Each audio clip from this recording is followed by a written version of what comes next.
Go! Assalamualaikum warahmatullahi wabarakatuh. Alhamdulillahirrahmanirrahim. Sampurasun teman-teman. Alhamdulillah, semoga teman-teman di manapun teman-teman berada, mau pagi, siang, malam. Tak biasanya kalau mau buka sama Sinai ada pagi, siang, malam gitu. Pagi sore Pagi sore gitu. Jadi nasi padang. Jadi dia teh dengerin pagi, malam, siang tetap saja gitu ya, tetap saja. Sama-sama aja. Dan tidak lupa saya mengucapkan terima kasih kepada teman-teman telah memilih channel YouTube Balako Damai untuk masuk pada obrolan yang sangat krusial dan juga ditemani oleh narasumber yang sangat keren-keren. Dan hari ini kita masuk pada podcast yang ke berapa Pak Jia? 160 sekian sebetulnya ya. salah dia gitu ya. 160 sekian. Dan juga ini adalah terusan dari podcast yang cukup fenomenal mengenai perdagangan agama. Sampai saya Kalau di Wing kan ada perbandingan agama. Ini dia itu Perdagangan agama. Dan ditemani oleh Kang Edi Panca. Tepuk tangan teman-teman. Biasanya saya bilang Edi Panca. Nges tadi. Kang Edi Panca. Selamat datang Kang. Ini sudah yang ke 200,5 kali ke sini. Terima kasih. Setelah tadi disesatkan oleh manajer kita ya. Iya, betul. Iya, boleh nanti ditambah aja warnanya. Kang Edi, apa kabar hari ini Kang? Baik. Gimana puasanya lancar? Wah, saya nggak puasa ya. Oh kan Rabu Abu.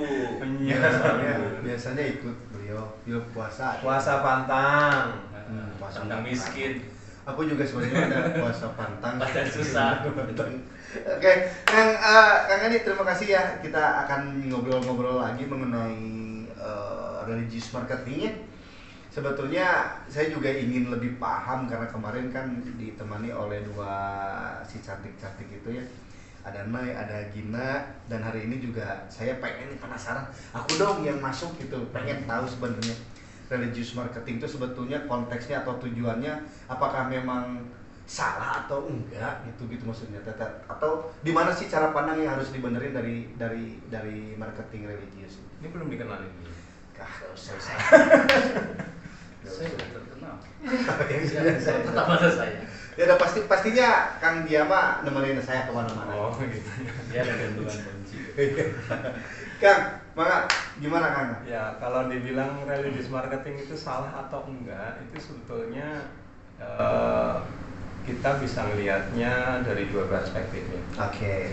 Kalau kita melihatnya dari perspektif agama itu sendiri, itu mungkin akan masuk ke problem etisnya. Seperti di podcast yang sebelumnya kita bicara dengan terkait dengan kritiknya Mara Einstein. Mara Einstein itu kan sebetulnya mengkritik problem etisnya. Jadi kenapa agama kok semakin diperdagangkan gitu ya? Karena kondisi konteksnya itu kan di Amerika pada pertengahan abad 20 itu banyak agama ditinggalkan. Nah, untuk menarik jemaatnya itu kemudian berlomba-lomba supaya ibadahnya itu menarik dan segala macam gitu. Jadi dengan promosi, kemudian di ibadahnya sendiri itu dengan diisi dengan ya nyanyian-nyanyian yang beda dari yang lain gitu. Nah, dalam konteks itu Mara Einstein mengkritiknya, ya kenapa kok agama semakin diperdagangkan seperti ini? Bedanya apa dengan barang-barang yang ada itu? Nah, itu problematisnya. Kalau melihat dari kacamata itu, ya itu menjadi salah. Karena tidak sepantasnya sesuatu yang sakral ya, apalagi agama itu kemudian dijualbelikan. Tapi kalau kita melihat perkembangannya, ya mau tidak mau agama dalam konteks sebagai produk budaya begitu, itu kan harus kontekstual, ya kan? Harus mengikuti perkembangan zamannya. Karena apa? Kalau tidak mengikuti zamannya, mau tidak mau pasti akan hilang gitu ya. Karena kalau dalam konteks marketing itu kan disebutnya brand yang tidak mau tampil, tidak mau berbicara dalam ruang publik itu dia lama kelamaan akan hilang dengan sendirinya. Menarik. Nah agama kan nggak mungkin gitu kan. Agama diturunkan dari generasi ke generasi, ya kan. Itu dari dulu penyebarannya seperti itu. Nah sekarang dalam globalisasi, kemudian yang mana kalau kita melihat itu masuk dalam ekosistemnya branding gitu. Kalau kita ngomongin brand itu mau tidak mau ya harus masuk di sana, atau pilihannya ya masuk beradaptasi atau ya tergilas dengan perkembangan zaman tadi. Karena kalau kita melihat perkembangan zaman, semua pada ininya HP semua, itu kan semua informasi itu dengan agresif masuk di sana. Nah agama mau seperti itu kan, atau menyerah dengan sendirinya? Kan enggak, harus justru dengan informasi yang gila-gilaan itu agama justru harus hadir sebetulnya. Kalau menurut saya agama harus hadir, karena apa? Mau tidak mau, suka tidak suka, institusi yang bisa memberikan boundary ya untuk semuanya itu agama tetap. Agama menjadi boundary sebetulnya. Iya. Agama jadi kunci, atau masalah jadi challenge, mungkin jadi challenge buat sesuatu atau suatu agama. Apakah mau mengikuti zaman dengan resikonya seperti ini gitu kan ya. Apalagi ketika ngomongin branding, itu kan ngomongin kok agama di branding sih gitu. Ngomongin branding. Menurut Pak nih yang bergerak di filsafat pendidikan. Itu disebut. Kang, kumaha tak ketika mendengar religious marketing? Bingung. Bingung. Jadi gini, kalau kita lihat dari sisi agamanya sendiri, sebenarnya marketing, perdagangan itu kan menjadi bagian dari agama, Kang Edi. Karena kan ketika seseorang nih, mumpung bulan Ramadan ya, ketika seseorang yang menghamba kan sebenarnya lagi melakukan perdagangan, dia melakukan jual beli, dia melakukan transaksi antara dirinya dengan Tuhan. Itu yang pertama. Jadi ada boy.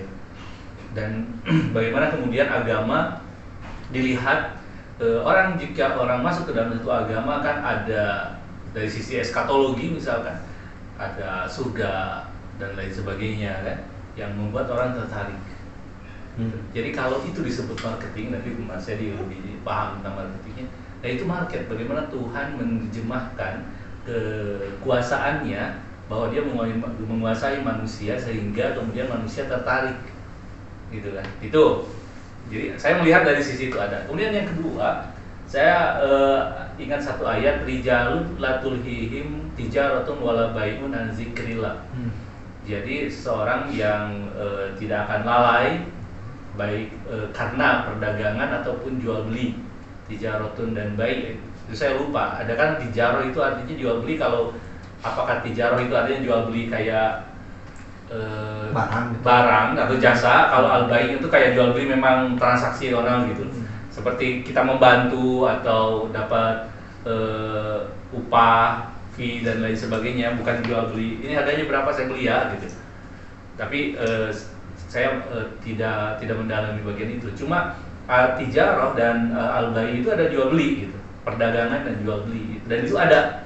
Biasanya kalau jual beli ada akad, ada Iya, kalau dari sisi fikihnya ya. Cuma kan yang menarik itu di akhirnya.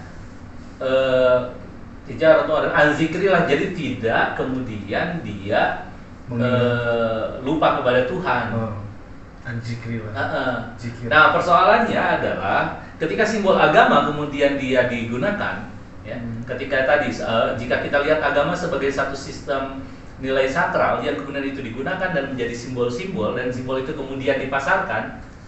Gimana nih? Nah, ketika sudah dipasarkan kemudian bisa mengingat Tuhan. Atau nanti tiba ada flash sale gitu kan. Kalau ngomongin tentang marketing kan coba aja gitu ya. Iya, coba ada flash sale, tiba-tiba ada 12-12. Agama ada 12-12 atau makan agama di diskon atau gimana? Iya, tapi kenyataannya memang ada ya. Memang ada. Coba ketika kita mau masuk Ramadan nih, teman-teman sekalian, mendengar iklan sarung ya, jangan sebutin ya kalau itu ya, mereknya gajah. Udah kan? Kok gajah? Oh sih. Iklan yang sirup loh.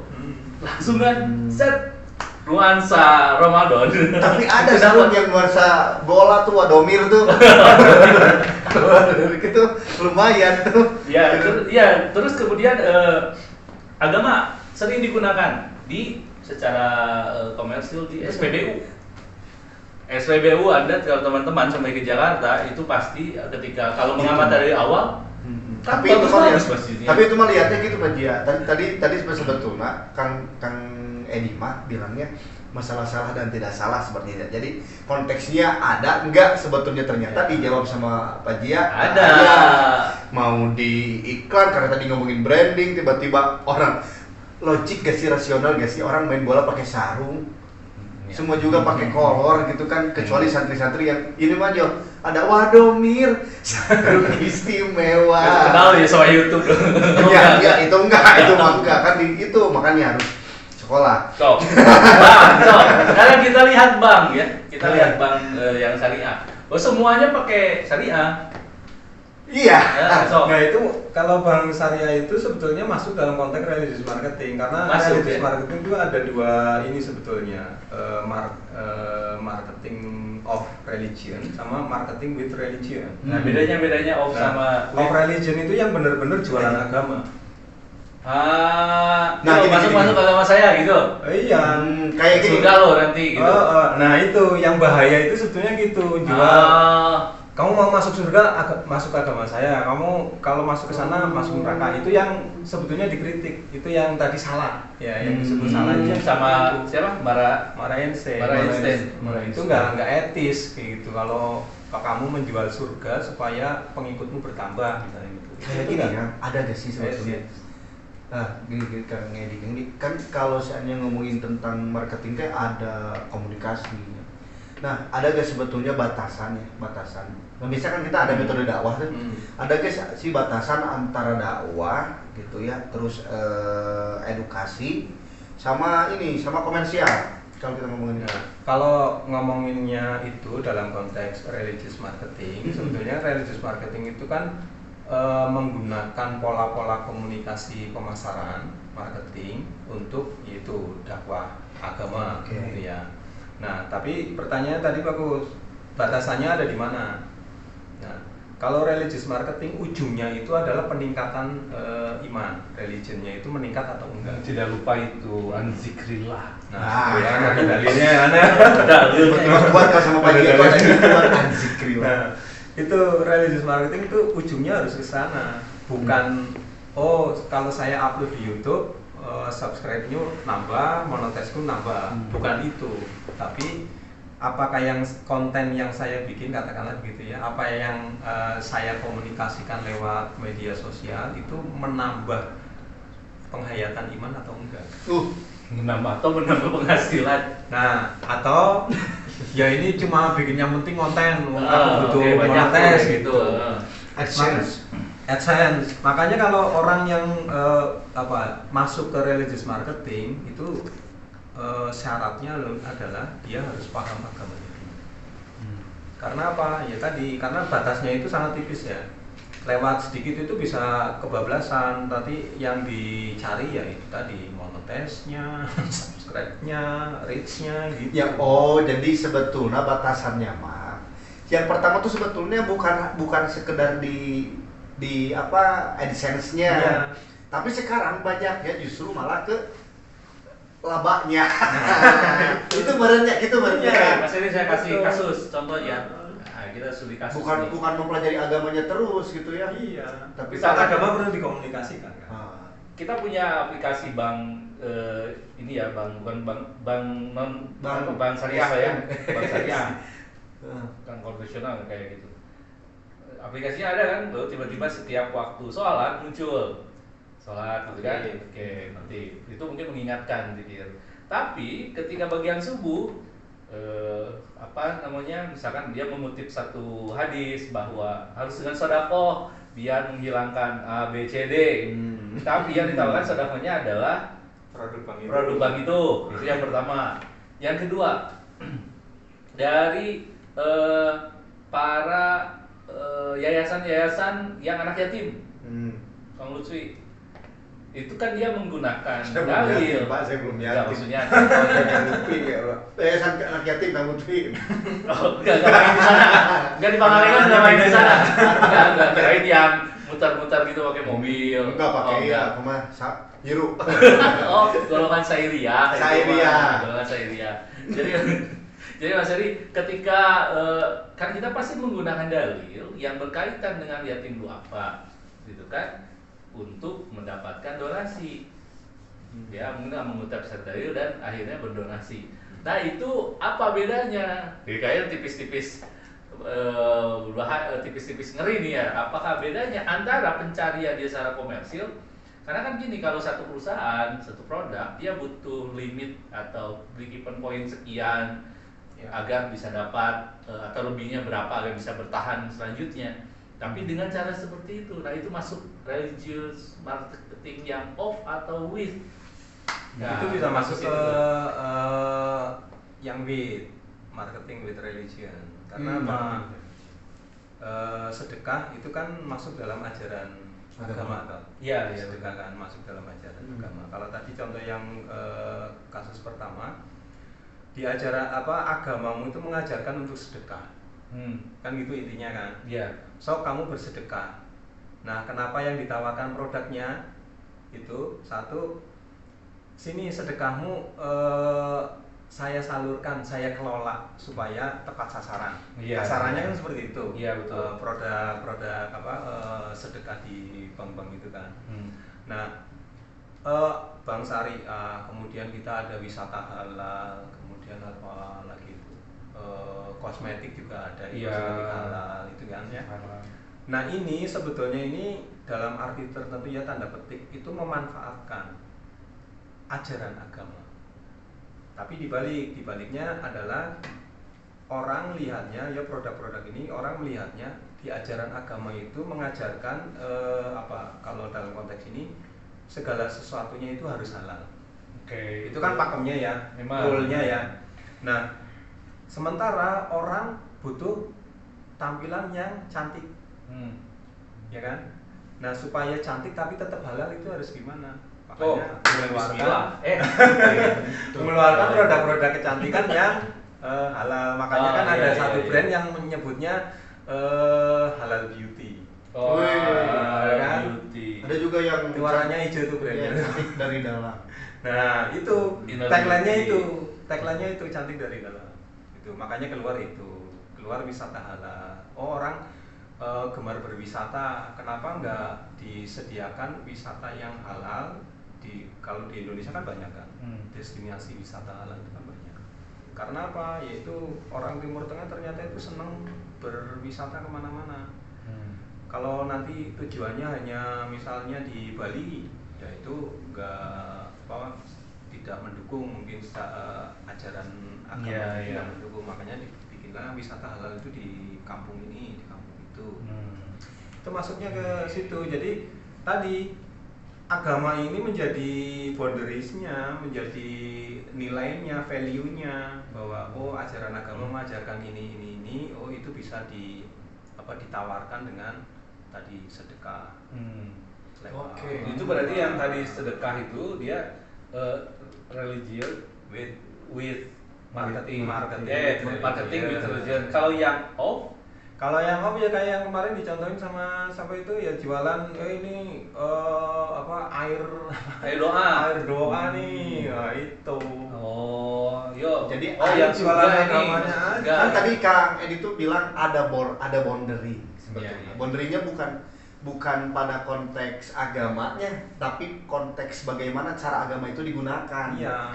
Harusnya menjadi boundary, malah menjadi komoditi atau malah menjadi bahan pokok dalam dunia itu ya. Iya. Jadi bahan primer. Emang agama masih perlu branding kan, masih perlu dijual. Nah, kalau agama, ini ngomonginnya konsep brandingnya dulu ya. Branding itu sebetulnya punya beberapa elemen pokoknya. Pertama identitasnya, core identity-nya itu apa, kemudian extended identity-nya itu identitas tambahan yang memperkuat makna. Kemudian ada asosiasinya apa? Asosiasi itu persepsi publik terhadap benda atau barang itu, kemudian royalty engagement dengan customer. Nah, sebetulnya agama itu punya itu semua. Core identity punya kan, ajarannya, dogmanya itu ada.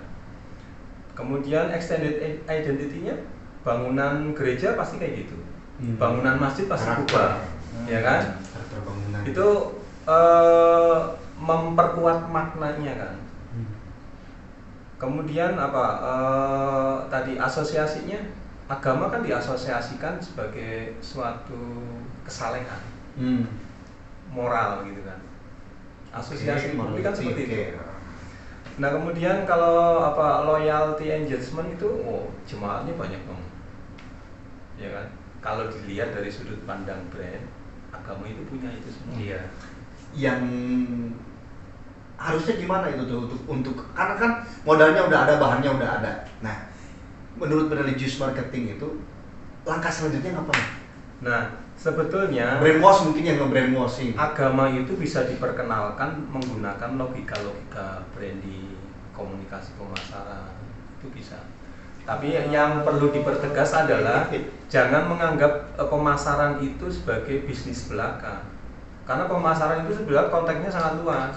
Nggak melulu jual produk beli bisnis, gitu ya, jual beli, enggak. Karena pada prinsipnya pemasaran itu adalah mengenalkan apa yang kita punya kepada khalayak gitu. Prinsipnya itu. Nah, secara branding logika brand, agama udah punya semuanya. Ya kan? Dalam perkembangan zaman, digitalisasi, semua sekarang sudah menggunakan layar vertikal. HP semua kan. Kenapa itu nggak dimanfaatkan? Jadi sebetulnya bukan masalah ideologinya, bukan masalah ajarannya, bukan, tapi hanya masalah perkembangan zamannya, kontekstualisasi pada perkembangan zamannya. Sebetulnya itu yang ingin dikatakan oleh religious marketing. Mau nggak agama menggunakan pola komunikasi ini? Ada nih pola komunikasi ini ternyata efektif nih untuk menyentuh, menyapa umat, bisa digunakan. Nah, agama sebetulnya bisa masuk ke sana. Jadi kalau tadi disebut cara dakwahnya itu tidak konvensional seperti di mengundang jemaat gitu ya. Kalau di kami Katolik itu ada yang namanya katekese digital. Jadi nah, itu masuk ke ranah sana bisa. Jadi Pak Jia mungkin nggak aneh sebetulnya ya, kalau kita ngomongin religious marketing. Kalau secara kata mungkin jadi. Nah, yang menjadi aneh mungkin karena ini ada marketingnya. Marketing kan asosiasi orang itu jualan. Nah itu jualan ada untung gitu. Asosiasinya itu. Jadi ketika ngomongin marketing tiba-tiba ada laba, ada rugi kan. Itu. Seolah BP tadi gitu. Iya, seolah kita beragama teh ayo untungna ya rugina. Kayaknya teh batur tuh tidak beragama juga gak apa-apa kan sebetulnya banyak. Di kita kan di Indonesia juga agama juga bukan kewajiban kan, hak gitu ya. Agama urusan pribadi lah. Iya, itu urusan pribadi. Yang sebetulnya yang nggak punya agama juga boleh kayak bapak di sini mah gitu ya. Dan kalau seandainya kita ngomongin marketing tiba-tiba tadi deadline-nya gini Pak Jia. Tiba-tiba ada teori ekonomi karena gini, agama tuh punya semuanya. Ini deadline-nya. Kalau seandainya dimasukin teori ekonomi bisa.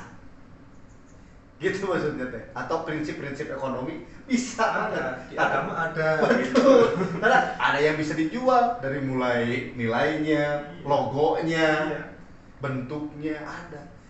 Kita masukin nilai pelajaran fisika ada semua di sana. Tiba-tiba ada primer, sekunder, tersier juga di dalam ekonomi. Ada semua di sana.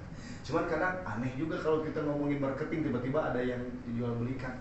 Menurut Pak Jia, sebagai orang yang bergelut dalam filsafat dan pemerhati bangsa, ketika ngomongin religious marketing, cik, mau digali pelebah manana atau naunya iya teh gitu tak pernah. Iya. Lumayan kan tricky. Soalnya gini. Kajian saya kan di agama-agama ya. Kalau melihat apa yang disampaikan oleh religious marketing, saya kira bisa mulai dari apa itu marketing, Itu di pertemuan podcast Pertama. yang 1, 2 itu sudah jelas. Coba kan bagaimana kemudian si marketing ini kemudian kita bisa lihat di dalam konteks agama, di dalam konteks agama dalam arti dia doktrin, wahyu, ya, dokumen-dokumen, dan di dalam keagamaan, di dalam praktiknya, begitu. Karena ketika satu agama ditampilkan dengan sangat baik, dengan penuh moral dan lain sebagainya, itu sebenarnya marketing juga. Tampilkan dengan berbagai konsep hari akhirat, itu juga marketing juga. Kalau kita pahami marketing secara umum, agar bagaimana manusia itu kan bisa masuk. Nah, itu lalu kan kita lihat pada praktiknya, itu Mas Edi, kita lihat pada praktiknya. Pada praktiknya ternyata banyak para pendeta, mubalik, ustadz, ulama, kemudian yang nge-brand dirinya.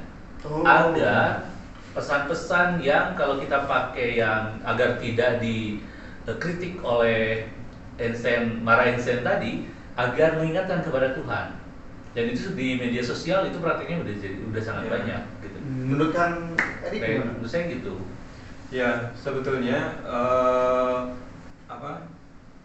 praktek-praktek itu memang sekarang pemuka agama itu kayak semacam brand ambasador agama tertentu.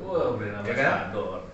Ya, Ada ini kan mubalik, ada pendeta, ada misionaris, ada pendakwah, Ini ada kan brand brand ambasador. ambasador ini. Nama Ya kan? kita. Brand ambasador dari agama masing-masing. Iya. Sekarang kalau melihat apa yang terjadi di dunia digital sekarang itu kan yang kalau kemarin saya bilangnya itu apa yang benar itu bukan apa yang sesuai ajaran sebetulnya. Apa yang benar itu adalah siapa yang ngomong, ya kan? Objeknya. Siapa yang ngomong, ya kan? Terikat apa saya dengan yang ngomong, nah itu yang dianggap benar kan. Sekarang kan modelnya gitu, ya kan? Makanya kita harus hati-hati dengan konten-konten yang ada. Apakah ini benar secara agama saya atau tidak gitu. Makanya kemarin saya bilangnya ya emang harus hati-hati dengan konten-konten itu. Itu yang terjadi sekarang itu ya kayak gitu masalahnya. Ada saya langsung, misalkan ini salah satu Gus ya, saya respect karena surat mengikutinya. Kayak disebutlah Gus Baha yang memang populer dan viral kan. Beliau kan seorang yang sangat sederhana. Dia seorang ulama, ya banyak lah berbagai penjelasannya itu sangat menarik dan bahkan lucu. Tapi kan saya lihat dari potongan-potongan video pendek, lah saya yakin nggak mungkin Gus Baha bikin gitu. Karena dia kan sederhana ya, dia sufi, dia saudara ulama, apalagi potongan-potongan terus nanti disebar dengan tujuan-tujuan tertentu, kan bahaya. Iya, jadi jatuhnya sebetulnya jadi jatuh ke perpolitikan. Nah, itu kan tadi kalau kita berbicara pada religious marketing sebagai agennya atau sebagai produsennya, belum tentu si produsennya adalah tadi pendetanya, ulamanya. Betul. Bisa jadi yang lain, tetapi logika marketingnya tetap jalan. Nah, kalau seandainya agama itu kan sebetulnya aturan isinya, kan sebetulnya Pak itu kan norma dogma gitu, gama yang mengikat atau hal-hal yang tiba-tiba kita teh secara tidak langsung mempunyai itu. Contohnya gini. Emang dulu saya ketika lahir ke dunia tiba-tiba memilih Islam gitu, secara fisik contohnya gitu ya, secara fisik. Kayaknya aku oe deh, kayaknya nggak terlalu ini. Tapi tiba-tiba saya tiba-tiba Islam. Nah, setelah bertumbuh, banyak contoh saya tiba-tiba tertarik pada Katolik ya, gitu. Kok Katolik lebih gini ya, lebih gitu ya, gitu maksudnya teh. Tiba-tiba jarak berapa hari, kok Buddha enak sekali ya, gitu. Kok Hindu keren sekali. Nah Kang, itu kan apa yang saya lihat. Nah dari segi religious marketing, fenomena yang terjadi pada saya itu fenomena apa sebenarnya? Sebetulnya kan kalau religious marketing itu ya tadi ini kan secara intinya adalah menggunakan konsep komunikasi pemasaran. Satu. Yang kedua, kalau dalam agama itu kan sebetulnya ada yang namanya pernyataan iman dan pengalaman iman. Nah, pengalaman iman ini dibentuknya itu pasti nggak instan. Kayak Kang Luki tadi cerita dari kecil sudah ini itu penanaman pengalaman iman. Nah, itu berhubungan dengan komunikasi. Kalau nanti pada akhirnya dalam perjalanan kok yang sana lebih menarik, yang ini lebih menarik, yaitu masuk dalam pengalaman yang dia lihat kan, apa yang dia alami. Ya bisa jadi marketingnya bagus. Satu, komunikasinya bagus kan. Karena ada beberapa, saya juga punya teman, beberapa orang yang ikut di gereja tertentu itu karena pendetanya ini sama, bahkan saudara saya sendiri ya, mau ke gereja aja pakai dijemput segala macam. Ya, itu kan bentuk, ya kalau kita bilang bentuk marketing ya. Nah, treatment. Kalau bahasa marketing itu ya ini treatment kan customernya kan kayak gini. Dan setiap perusahaan punya treatmentnya masing-masing. Punya treatmentnya masing-masing. Itu Mas Edi, sorry saya potong.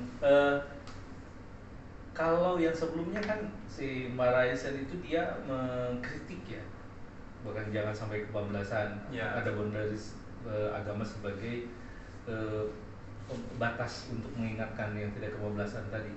Nah pada obrolan awal itu Mas Edi ngomongin tentang David Acker ya. Ya, David Acker. Nah itu kalau David Acker sendiri ya untuk menambah pengetahuan teoritis kita lah tentang marketing, kan ada teman-teman tadi dengar ada Mara Einstein, terus ada satu lagi David Acker. Ini gimana melihat ini semua? Kalau David Acker itu sebetulnya tidak ngomong secara khusus terkait religious marketing. Dia itu kan ahli brand ya. Oh iya. Dia kan ahli brand. Nah, logika branding pemikirannya David Acker itu bisa diterapkan yang tadi saya bilang. Agama ternyata itu punya elemen-elemen brand dari 4 itu. Nah, karena punya elemen-elemen brand ini sebetulnya sangat mudah agama kemudian diperjualbelikan. Sangat mudah. Kita bisa melihat kan dalam beberapa contoh di lapangan kita akan kelihatan. Di ekonomi kemudian dipakai ya kayak tadi jual air kata-kata ya air doa lagi ya, air doa air kata-kata mutiara itu kekurangan doa kekurangan minum air maksudnya. Iya, itu dipakai. Kemudian nanti masa-masa pemilu ya ada yang pakai juga, ada itu kan ya. David Acker itu tidak melihat secara tidak berbicara secara khusus terkait dengan itu. Dia hanya melihat ini brand itu kayak gini. Oh ternyata agama itu punya elemen-elemen brand gitu. David Acker itu bilangin gitu. Agama itu ternyata punya elemen-elemen brand. 5 itu tadi yang core identity-nya, extended identity-nya, asosiasi di publiknya punya, kemudian loyalty engagement-nya punya gitu. Nah ini bisa dipakai dalam dipakai agama ternyata bisa nih di branding karena punya elemen-elemen itu. Makanya kan sekarang banyak organisasi-organisasi yang terafiliasi dengan agama itu kemudian membranding dirinya. Dan semua elemen yang ada di dunia ini, dari pendidikan, bahkan rumah sakit, kemudian apalagi ekonomi, itu semua berlomba-lomba membuat brand dirinya menjadi nomor 1 gitu. Karena brand itu kemudian kan syarat dengan makna ya, asosiasi di publiknya seperti apa. Ketika kita ngomongin sesuatu, asosiasi publik udah langsung ada. Kayak misal kita punya HP, kita pasti ada satu brand yang kemudian pingin banget kita beli. Karena kalau kita punya HP itu, status sosialnya kayak Oh, iya. naik kan. Ya enggak? Nya. Ya apal, Ya kan? Ya, apa? teka beli Ah, si eta.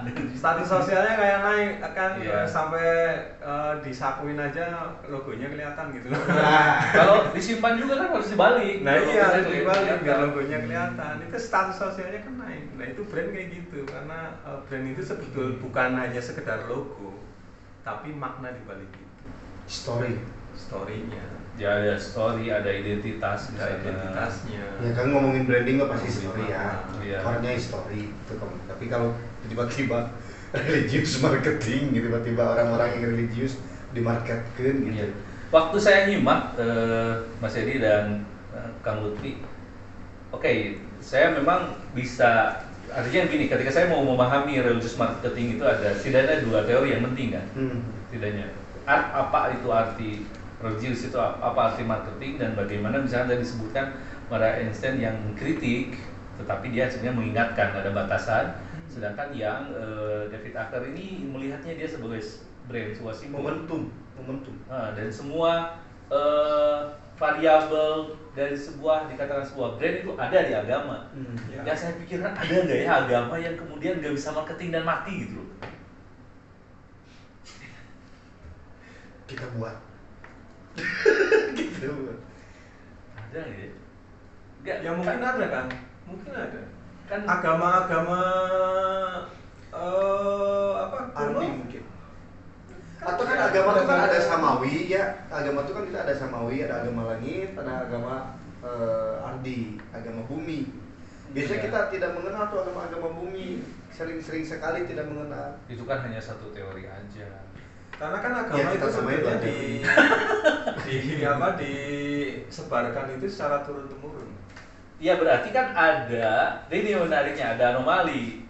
Ya yang benarnya, Ada satu keadaan di mana agama kemudian mati karena tidak bisa betulnya agama kita akui punya sekian elemen yang memungkinkan dari sisi marketing dia bisa masuk. Kalau pendekatan marketing dari sisi brand tadi dia bisa masuk. Tetapi ada satu keadaan di mana agama tidak bisa menggunakan sisi atau potensi marketingnya. Dia sebagai brand sehingga agama itu mati. Kurang ahli marketing itu. Ya followers. Followernya nggak banyak. Gini Oh. Pak, ya menurut David Beckham. Waduh, Dia bebas sih sebetulnya. oh iya bebas wes. Ya, sob. Tentang bagaimana eksistensi diri. Oh iya sebenarnya. iya. Eksistensi diri dia akan, karena orang mengenal dia sebagai apa sih? Itu kan yang dicari. Itu kalau kita ngomongin brand. Aku ngomongin Kang Edi Panca. Kang Edi itu terkenalnya apa sih? Oh iya, nama religious marketing ya. Iya, sekarang mah emang tukang Jadi, market Ya. religius.